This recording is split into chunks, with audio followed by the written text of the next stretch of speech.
Welcome to the Michael Singer podcast, presented by Sounds True, in partnership with Shanti Publications. For more information about Michael Singer's work, access to all prior episodes, and information about upcoming releases, we invite you to join us at michaelsingerpodcast.com.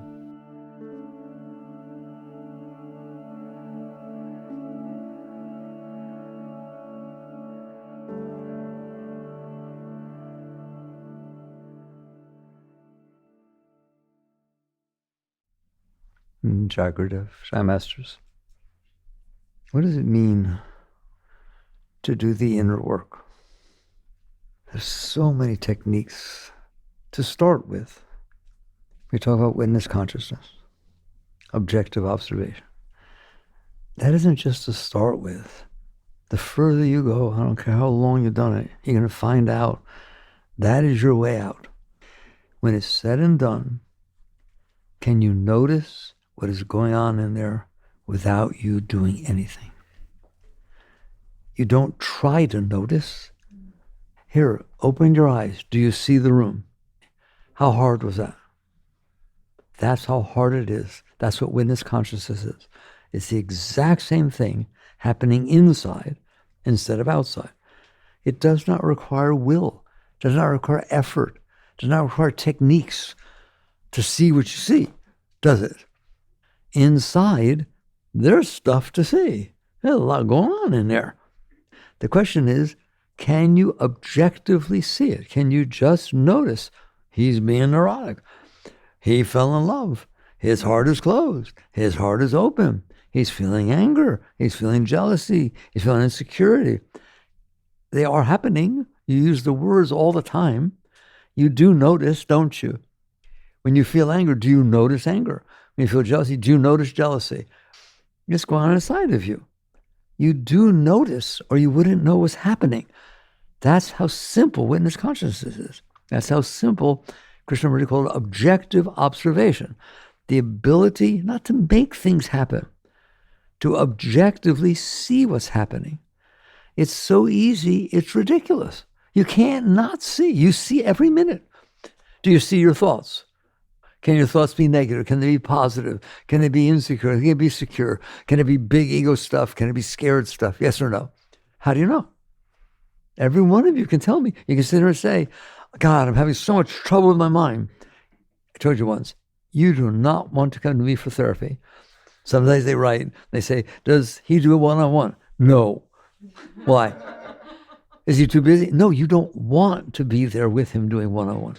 Because you're going to come here and say, I broke up and my girlfriend or boyfriend left me and my heart is killing, it's just killing me. It's never been this bad. I will listen for, 20 seconds. And I will ask you a very simple question. How do you know? How do you know your heart hurts? Eventually, you will yell at me. And you will say, because I'm in here and I see it. And I'll pranam to you and send you home. Because you are in there and you do see it. Come on, this is our starting position of a deep spiritual discussion. What's happening is you are in there and you do see it. Otherwise, you wouldn't know what's going on. Like imagine you go to traditional therapy and they lay you down on a couch and you just start talking. Last week, I had all these problems inside and I felt insecure. But then someone came and talked to me and I felt better about it for a little while. But then that thought came back. You're describing what's going on in there, aren't you? How do you know that's going on in there? Because I'm in here. That is literally witness consciousness. The problem is that under almost all circumstances, well, we'll qualify that in a minute, what you are looking at is troublesome. It distracts you. It draws you into it. So that even though you're in there noticing it, you don't want to be noticing it. And so you're actually resisting the experience that you're having. And that is the core of psychology, of Freudian psychology. Because you're experiencing it, see, Freud never talked about who's experiencing it. When I first woke up, back in 70, 69, 70, 71, and I saw that I was in there, I really first woke up, I went to the stacks at the University of Florida, the library, the graduate library, where all the books are. I grabbed every single Freud book I could get my hands on. I'll never forget that. Trying to see if he knew he was in there and ever talked about being in there. He did self-analysis, but he never questioned who is in here. Never. Who is in here noticing that I notice? It's just what I notice. So you get pulled into what you're looking at. Who does? You do. You in there. Just like you can get distracted out here. A noise, somebody says something. Next thing you know, you're not in here noticing, but you are. You got pulled into the object of consciousness as opposed to the seat of consciousness. You're always in the seat of consciousness. Let me go further, just so we have attention, right? Your consciousness is divine. It's one with the whole universe. There's just one consciousness. But that consciousness can get distracted on your thoughts, your emotions, your body. It pulls down from its unity because it gets distracted. And then it stares at your thoughts, your emotions, your body for the rest of your life. Does it have to? Of course not. It's just fixated. It's staring at that. You're always staring at your thoughts. You're always staring at your emotions. What if you weren't? Do I have to make them go away? No. That's where all of it gets weird. Here, I'm sitting here looking at the field, and there's a snake or a noise or something happening, and it's distracting me, so I don't see the field anymore. I just see that thing that drew my consciousness down to focus on that. Do you have to have that happen? Of course not. Snake can crawl by, this can happen, that can happen. I don't have to get fixated, and my consciousness has to get drawn down to where it stays staring at the thing after it crawled away. That is the foundation of psychology. The fact that you're out in the field, there's grass, there's trees, there's clouds, there's weather, all kinds of stuff, and you're aware of it all until you see a little snake or you see some rustle in the grass. You know it's a snake, but you see a rustle in the grass. Now all of a sudden that's all you see, right? No one can teach you anything. They just help you realize the reality of what's going on in there. You're conscious, but consciousness can focus, can't it? It can get distracted and focus down to a given point, or it can step back and see the whole field. So when you get pulled down into it, we call that getting lost. We call that getting non-objective about what you're looking at.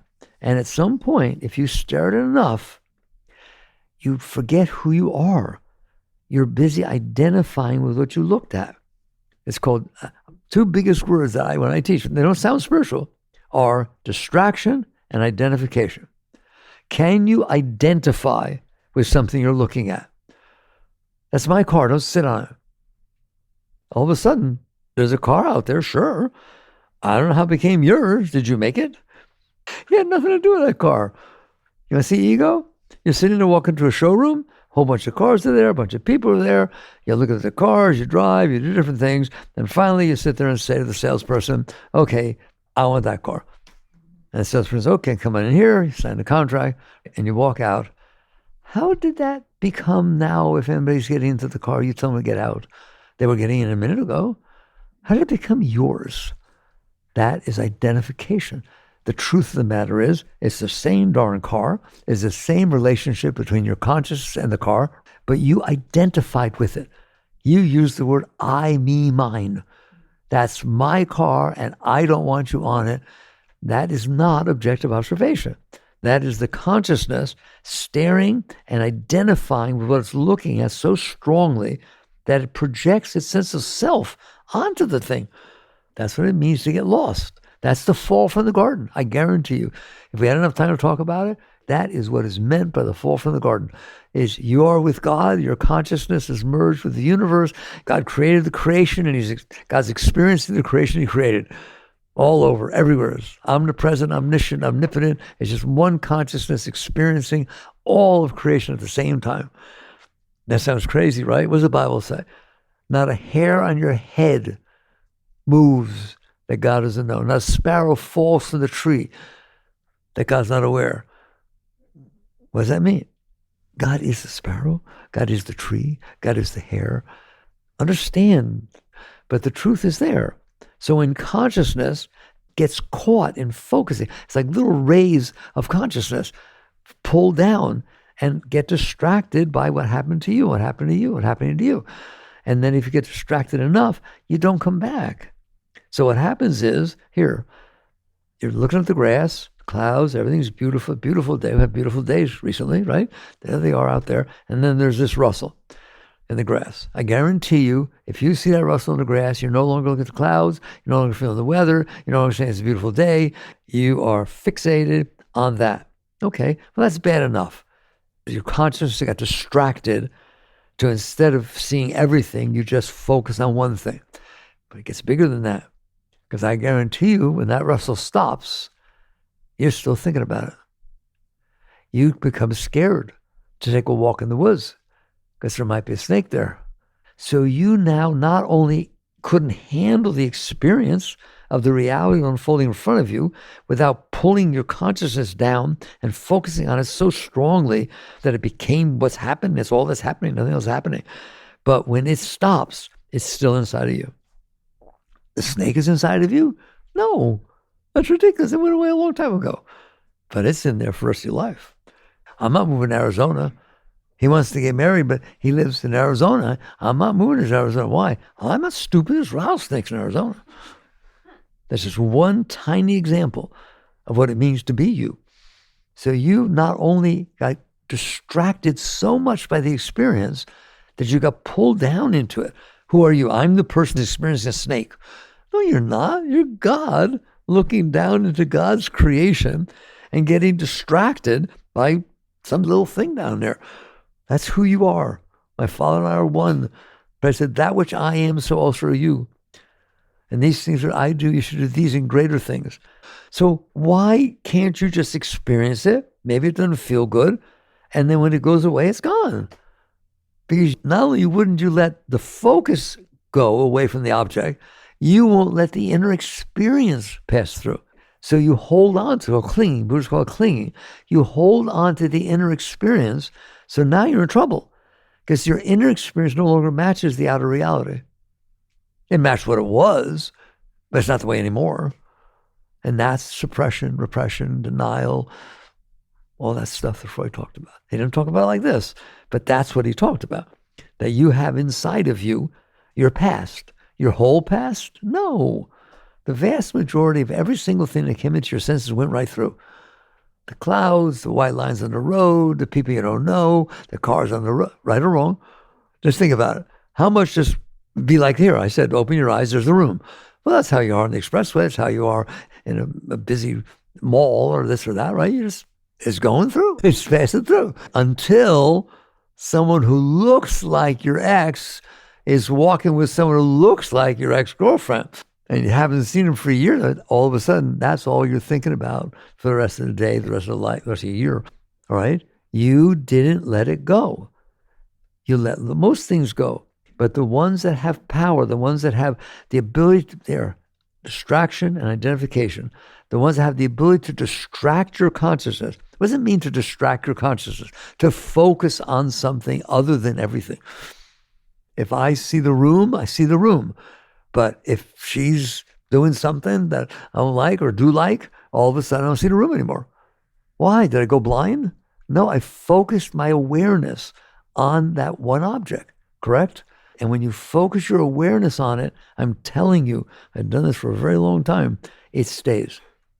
All you have to do is get distracted by something, and the tendency will be, because we're strong enough to distract you, that it makes an impression on your mind and your heart. And unless you learn to let go, it will stay in there. For how long? Oh, I don't know. Your stepfather, when you were 5, said something or did something, and you're 55, and it's still there, isn't it? It comes back up the minute you hear his name, the minute this happens. That's what it's like to live in there. It's not supposed to be like that. The way it was made was the consciousness is open. It experiences God's creation. And some things feel good and some things feel bad. I always use the example of a rattlesnake and a butterfly. A rattlesnake has its nature. When it's out there being a rattlesnake and it comes into you, that don't feel so good, especially if it's rattling. Things have their nature. And when consciousness experiences them, it experiences their nature. Fine. When a butterfly flits around and lands on your arm, you wish people were watching. It has a totally different vibration. That's not you. That's not something you have to renounce. That's not wrong. We're not practicing denial. We're not practicing renunciation. Hear me? No, you're experiencing reality. And that's what you do. You experience it. And when it comes in, of course it feels different. A storm feels different than a balmy day. Night feels different than day. Somebody saying something nice feels different than somebody says something mean. They have their vibrations. There's nothing wrong with that.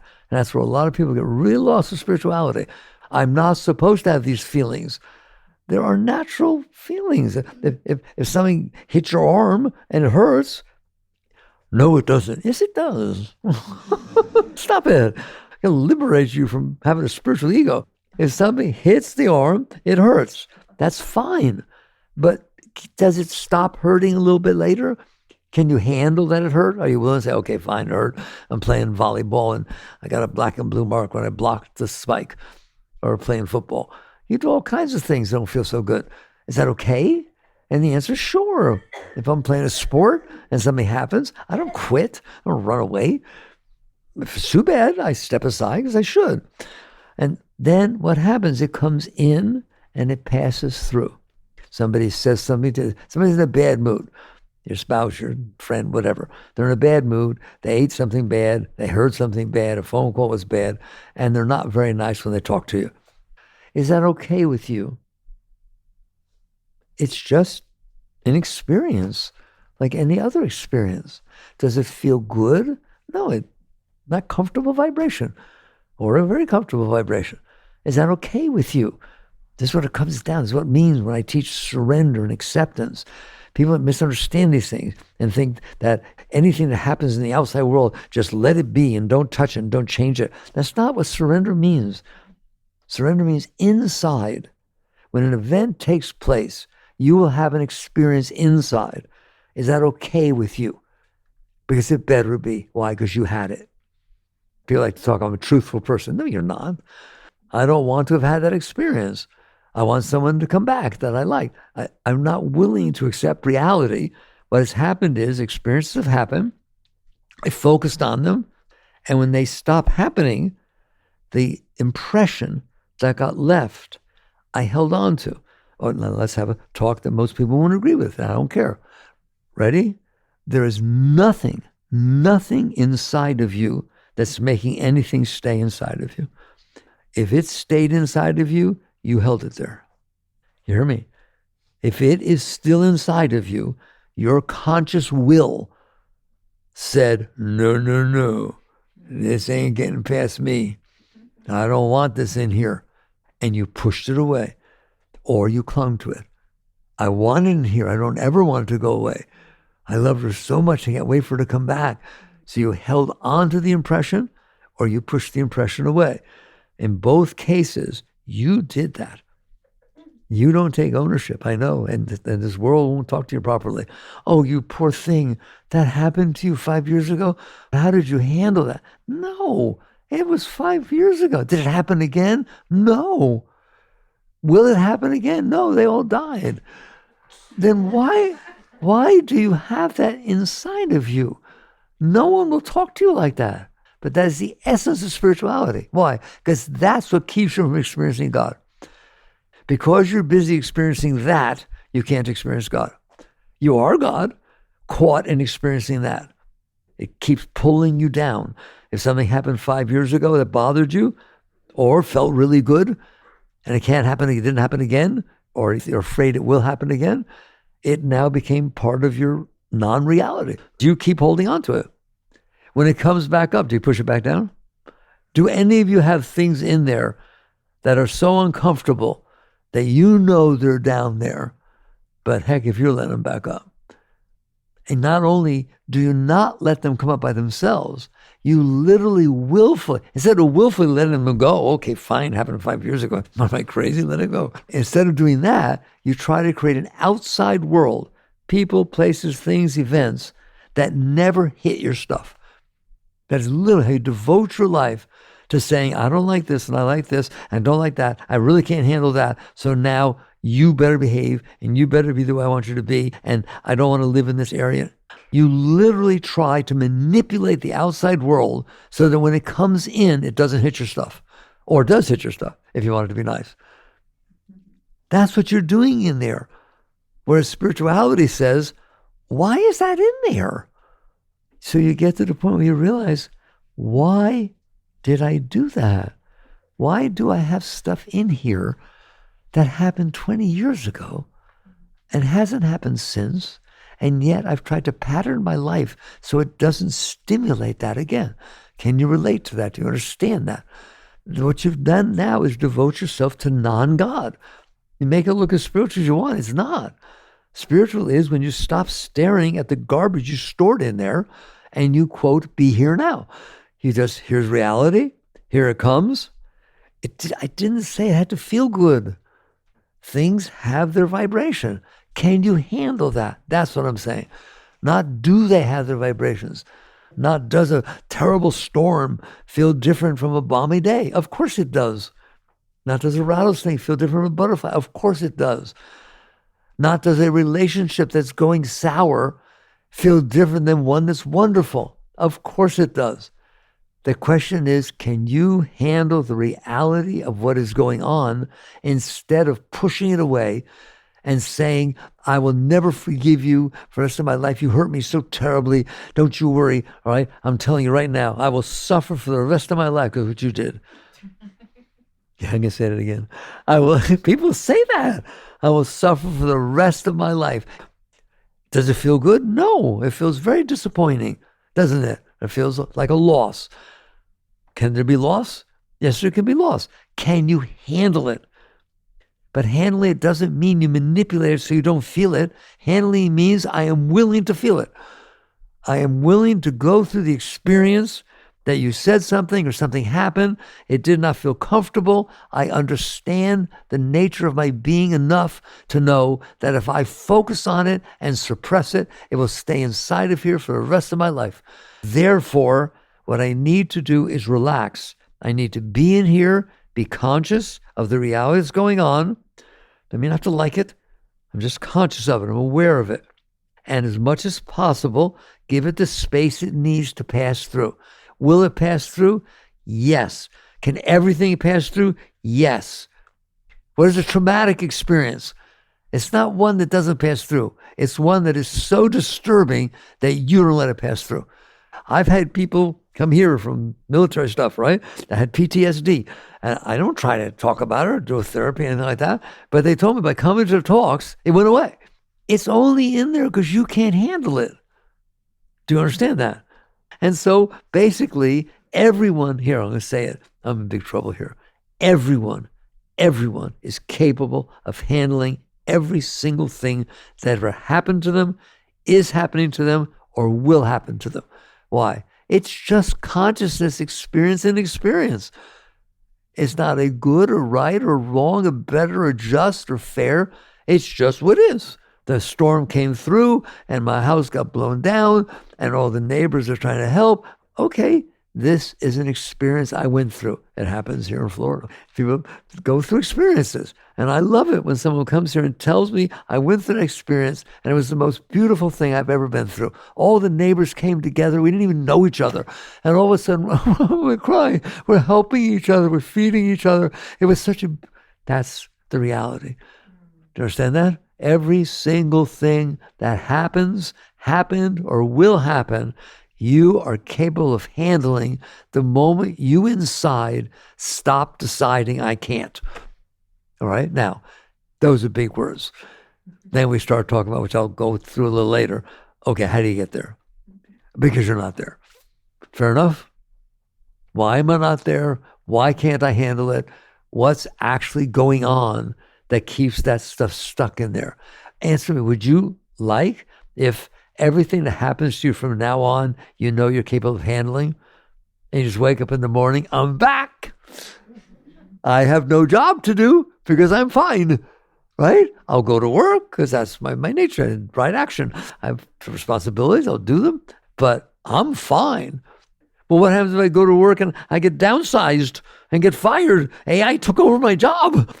You'll go through what you need to go through. Which would you rather have? A beautiful house and a wonderful thing where you're neurotic about and you can't pay the bills and it's this and that and you're afraid of losing your job. What will I do then? Or be in a state of absolute freedom and joy every moment of your life without a thought going on in your head to worry about. Not because I know what will happen will be okay, because I know that I will be okay with whatever happens. That's the difference. It's called unconditional well-being. That is your nature. The self is just such an ananda, eternal joy and love. That's what's in there all the time. Do you understand that? No, I don't understand that. Why? Because I've stored all this stuff inside of me from the past, and it is blocking my energy flow, and I can only feel okay if something happens outside that doesn't hit my bad stuff, does hit my good stuff. What's the good stuff? The stuff that you liked from before that you want to happen again. What's wrong with something that happened before that you liked, you want to happen again? You ever hear of disappointment? Ever hear of anxiety? Can positive experiences create disappointment if they don't happen again? Can you feel anxiety because you really like something and it's not happening again the way you want it to be? Now you understand positive and negative samskaras. These things you stored in there are called samskaras, patterns of energy that you clung to. And I hate teaching you this. So once I teach you that, I say, don't worry about it. You can go clean to the positive ones. Someday you will notice what I'm talking about. I mean, I've been this, 55 years or so, all right? And you start noticing, gee, I'm going to pay for the fact that I like that. The example I use is you go to a restaurant, unbelievable, whatever kind of food you like, vegan, this, that, whatever it is. That night, it was perfect. Whoever the chef was and the waiter, and there wasn't too much noise, and the music was exactly the kind. What a place. It's like heaven, all right? Don't go back. And don't get all your friends to, oh, wait till you see what it's like. Come with me tonight. You'll be explained. Oh, well, it wasn't that way last time. Oh, no, the people weren't smoking. Oh, the waiter was much more polite. Yes or no? So that's what happens with the positive experiences. There's nothing wrong with a positive experience. Spirituality is not about renunciation. Spirituality is about total acceptance. I accept that this took place and it was a beautiful experience. Thank you, God. And I understand. I'm not waiting for the exact same thing to happen again because it's not going to. And I'm not just talking about restaurants. Go get in a relationship and melt because somebody hugged you or kissed you the first time. Don't try to make it feel that way the second time. There's no such thing that the second experience is the same as the first. Why? You have an expectation. You now have something to judge against it. It felt more real last time, and you realize you're in there screwing it up. The fact that you're looking for it to repeat what you felt last time, instead of just saying, thank you. It will be whatever it is. There's not even a next time. It doesn't matter. I love the fact that I had this beautiful experience. It melted me. It didn't feel as real as last time. You hear me? And that's what you're doing in there.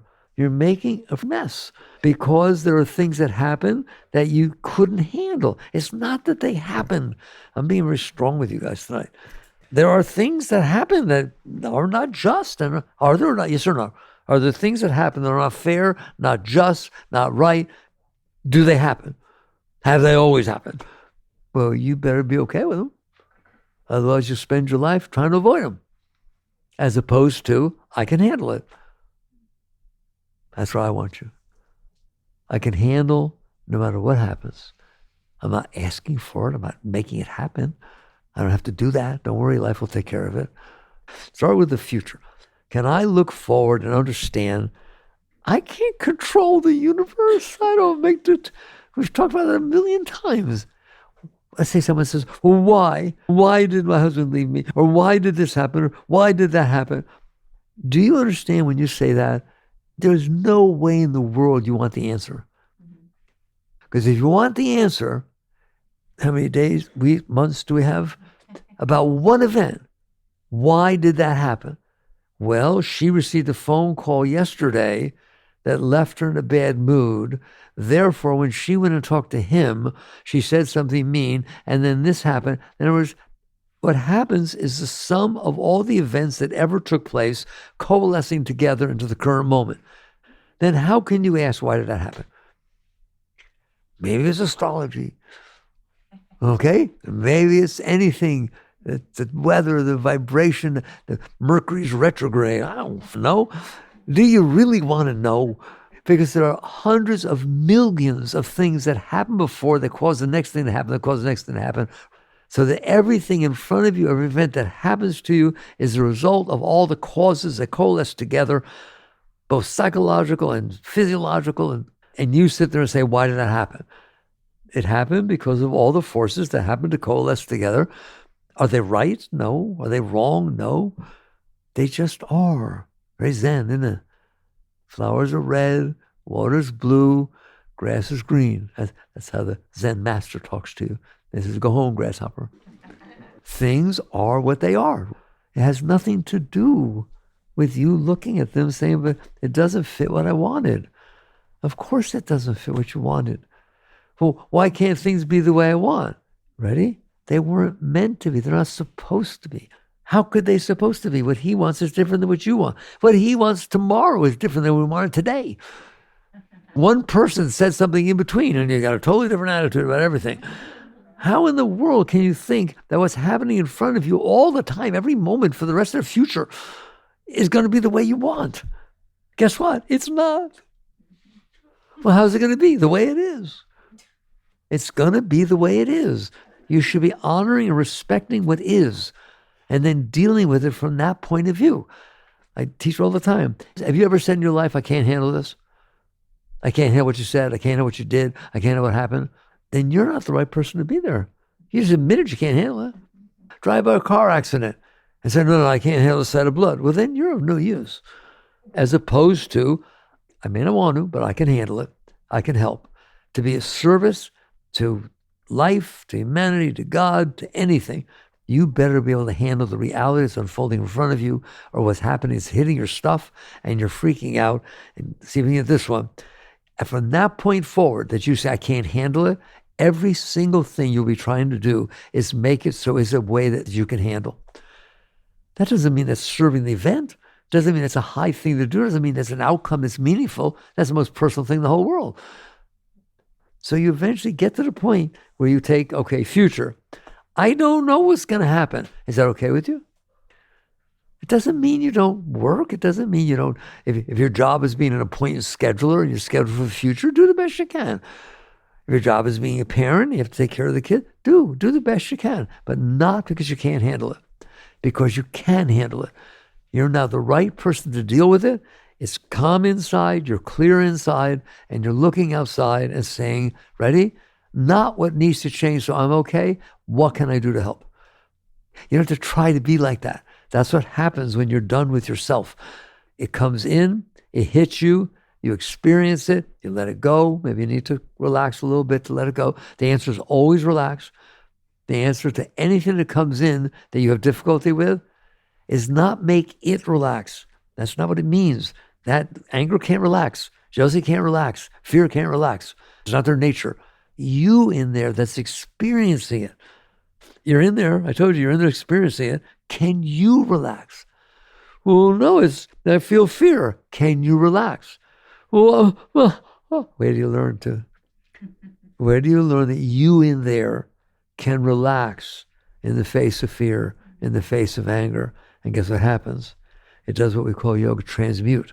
You just gave the energy room to pass through. And that which came up as anger becomes love. It literally turns into love. It's just energy. It's just Shakti. It's all Shakti. But you're blocking it. And when you block it, it hits everything and it shoots around in there and drives you crazy. So the answer ultimately is relax. Can you relax, honor, respect the right for the event to be what it was, and then see what you can do to help? It's not that you don't interact, but you don't interact for you. It's not an ego-based situation that I'm not okay, you apologize. Apologize. What are you saying? I'm not okay. If I feel sincerity about your apology, I'll feel better. Is it fixed? No. You do it again, coming right back up.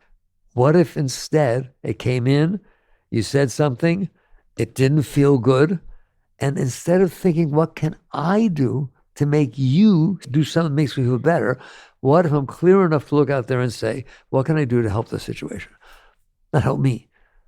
Help the situation. There's some reason you said this, some reason you did this. Am I clear enough to not get caught up in my own stuff, to be a servant of life?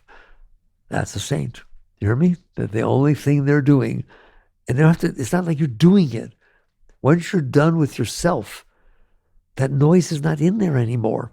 All that's in there is you're feeling the energy and you're responding, you're reacting, you're interfacing, you're serving. The word is serving. You become a servant of life.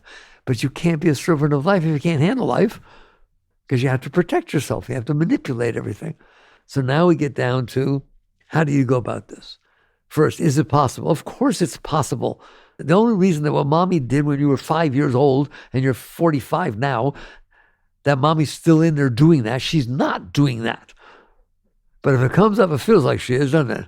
All right? You did that. Yoga calls that samskara. It's a pattern of energy that came in. Mommy's not there anymore, but the energy came in and you didn't let it go through. You pushed it away. You suppressed it, repressed it, whatever you want to call it. I call it resisting. Give it a psychological name you want. You resisted the experience. You're in trouble. Because I guarantee you, when you use your will to push that energy away, it has no place to go except inside of you. And that's something I taught way back when I wrote my first book, The Search for Truth. What does it do? Well, the energy has to move. Energy can't sit still. You know that. It forms a circle around itself. It's still moving, isn't it?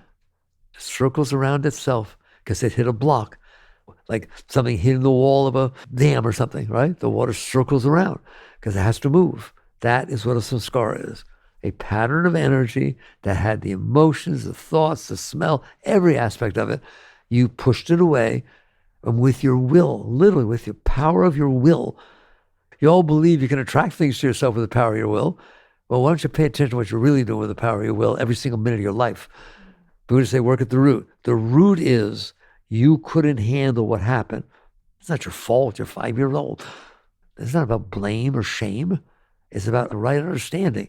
So you pushed it away, didn't you? You pushed away what your sister said, what your father did, whatever it was. School, got bullied. Things happen. Can you handle them? That's the question. Because if you can't handle the energy when it comes in, you're going to push it away. You feel attacked, right? And so you feel this protection mechanism, and you push it away. I'm telling you, what that energy does, it's still there. It cycles around itself because you won't let it go through. And it built a samskara. It built an impression, a pattern that is still down there exactly like it was. That's where your moods come from. Every single one is due to these patterns that you stored down there. And you do it all the time, not just 5 to 50. Every single day, something happens in your life that you don't like. And you don't deal with it well. You sit there and have a friend and say hello, and they didn't say hello for whatever reason. Next time you see them, you avoid seeing them because you don't want to feel it again. You don't want to bring up a thing, ask why did you say hello? Or you do want to see them again, and you go out of your way to see them again and ask them, why? This thing is still running your life. It should have just gone through. Who cares? I tell you, there's 8.3 billion people on planet Earth. One of them didn't say hello? Whoa, boy, you're getting pretty picky. And then you find out later that they had earphones on. They didn't hear you. Do you do what I'm talking about? I'm telling you, you do it constantly every single day. And you're storing these patterns inside. They're called your soft spots, your sensitivities. But you own them. You don't sit there and say, that's something that happened I couldn't handle. You say, that's who I am. I'm the person that they told not to sing in 5th grade. I'm the person that played Dorothy in the 4th grade, and everybody clapped, and it was one of the finest moments of my life. And every time I think of Wizard of Oz, and my whole heart melts because I stored that experience down there, and now the only time I'm happy is when everybody's clapping because I did good. Come on. Just give me examples. You have your own examples, don't you? I'm telling you, they're running your life. And so I'm running out of time. I'm going to get down to the solution. But I first want you to understand, do you see the problem? The problem is you didn't handle reality. How do I know it's reality? Because it happened. If it didn't happen, fine. We don't have a problem with what didn't happen. It did happen. Then you make it more complicated. Because you store this stuff in there, it creates a veil. It creates a filter that everything that comes in now has to pass through your stuff. So you don't even experience it like it really happened. So if somebody sat there and Sally didn't say hello when she walked by, but that happened to you, you got rejected in 6th grade or high school, everyone gets rejected in high school. You got rejected, right? Now, 40 years later, a tiny thing happens. It hits that rejection. So you can't even see reality. You have to see it through the veil of what you stored inside. And the same thing happens inside out. When you think about things, you worry that what happened before that you didn't like might happen again. She doesn't worry about that because it didn't happen to her. This is the ego. This is the bane of your existence. But you're sitting there serving it. You're sitting there saying, I need to get everything so Sally does say hello and that everything's the way I need it to be so I can be okay. As opposed to, I stored every single thing that ever bothered me inside of me and I'm wondering why I'm bothered. I had a relationship. It was very beautiful until it wasn't. Now I'm in a new relationship. Nothing better remind me of the old relationship. I can't believe that's how I held his fork. I don't know.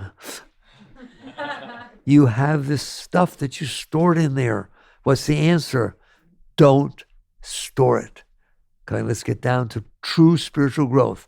Things are going to happen today, are they not? I'm okay with that. That's how you start your morning.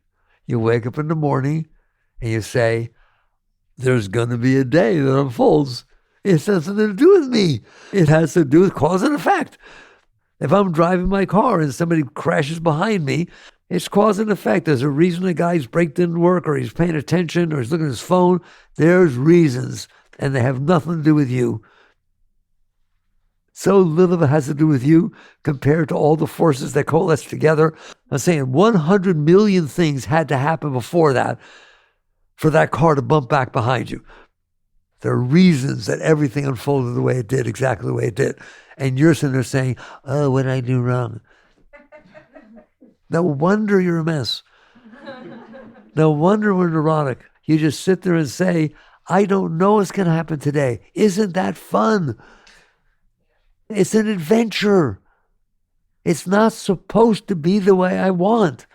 Why? Because the way I want is based on the garbage I stored inside. And the way I don't want is based on the garbage I stored inside. A realized being realizes this and says, I don't want this stuff inside of me. I'm not going to renounce that something happens that I tend to like, but I'm not going to hold on to it. I'm not going to say, oh, I hope everything I want happens today. I'm going to sit there and say, I hope the day happens today and have fun with it. Which way are you better off? What's the probability everything's going to be exactly the way you want all day? When's the last time that happened?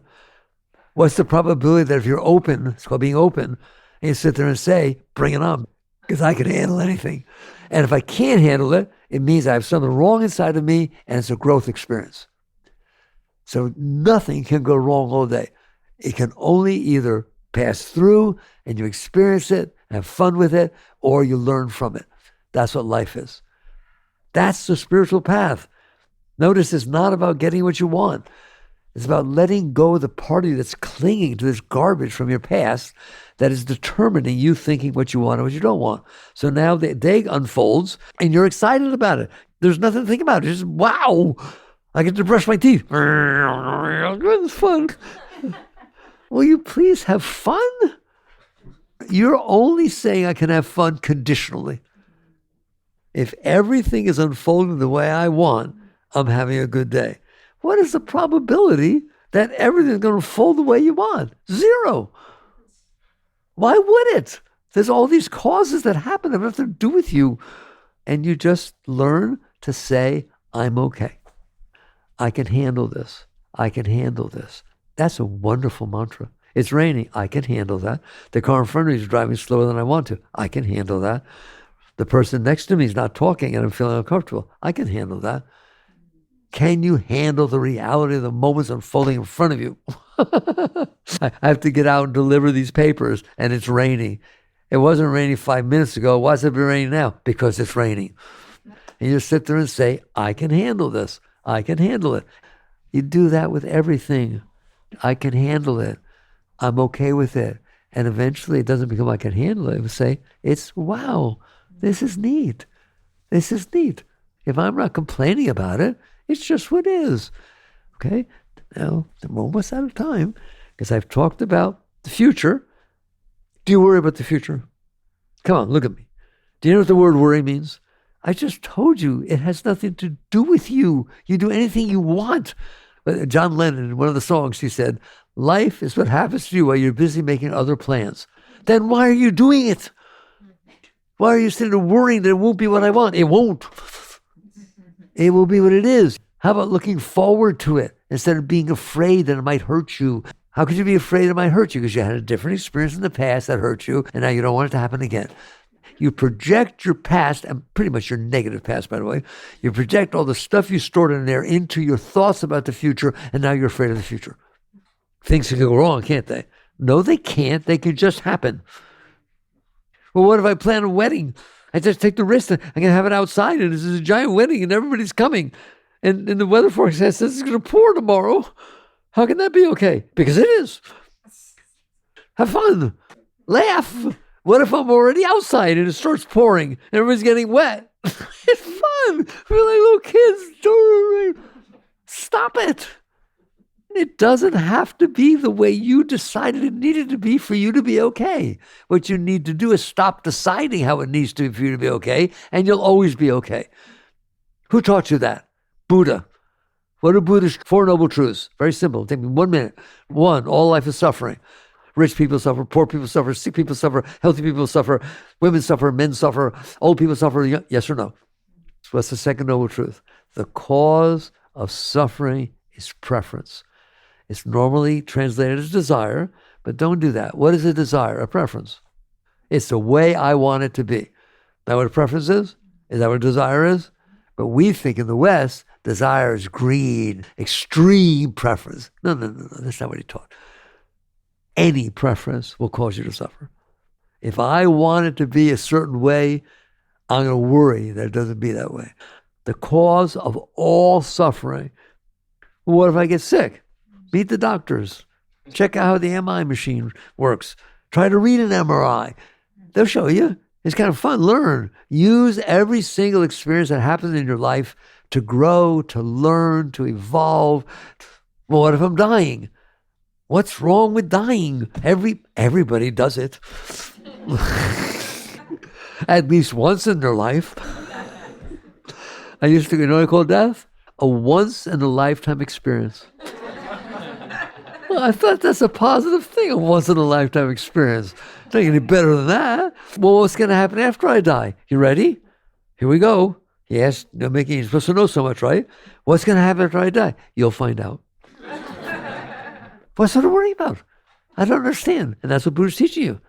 That no matter what it is, if you're open and you're not judging and preferring and not preferring, if you're open, then things are fine. You don't suffer. And what was the third noble truth? How to end suffering. Well, you got books, you got teachers, you got all kinds of modern and old techniques. Right? No, he didn't do that. He said, how to end suffering? End preference. If you stop having preferences, right, but I'm going to qualify that for you because you're scared. You're scared that it means renunciation. I can't like things. Guess what? Don't worry about having preferences. Just prefer everything. It's the same thing, isn't it? If you prefer everything, you won't have any suffering, won't have any problems. And so you get to the point where you wake up. That's the future. You should not be worried about the future. But you do. And I want you to, I'm just begging you, the purpose of this talk. I'm telling you, stop.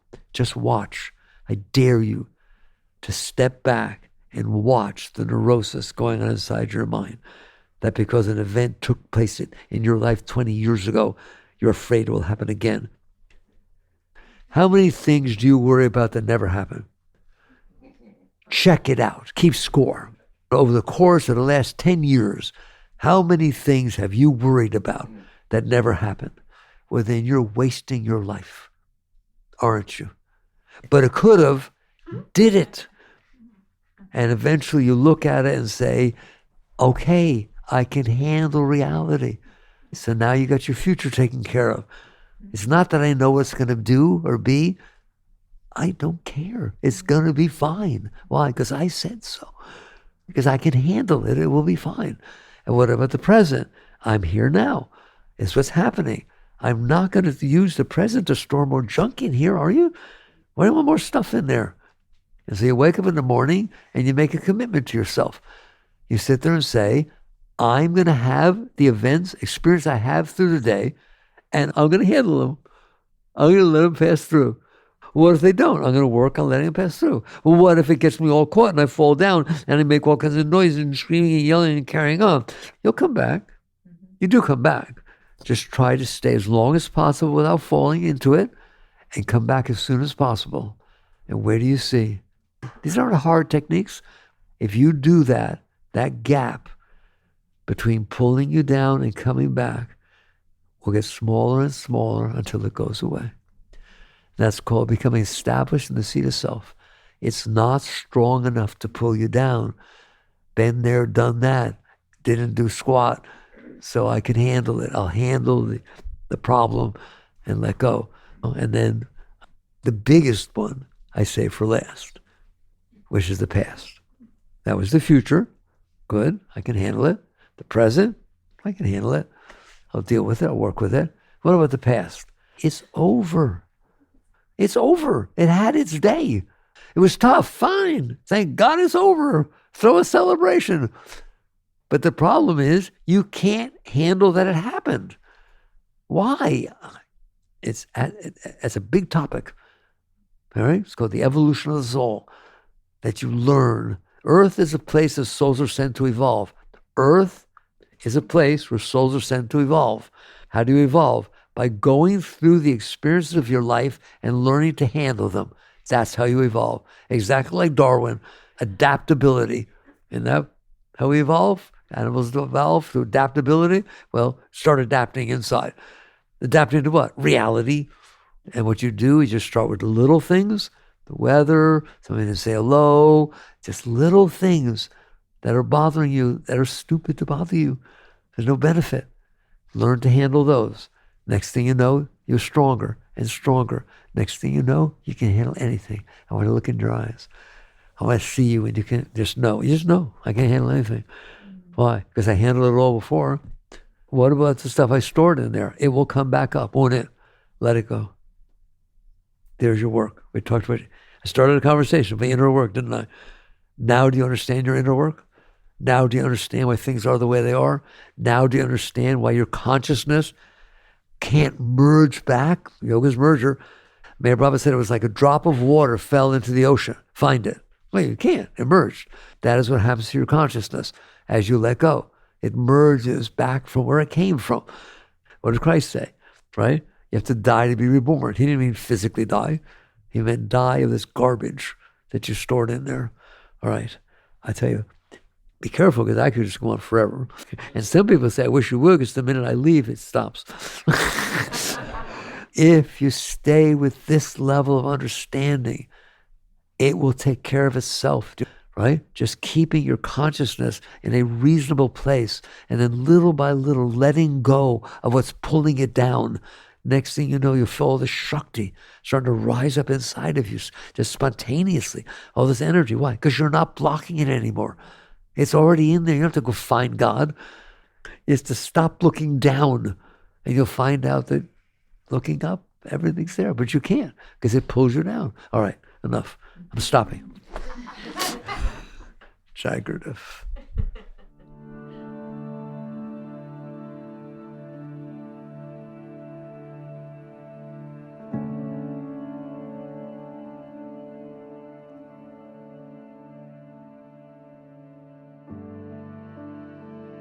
You've been listening to the Michael Singer Podcast, produced by Sounds True in partnership with Shanti Publications.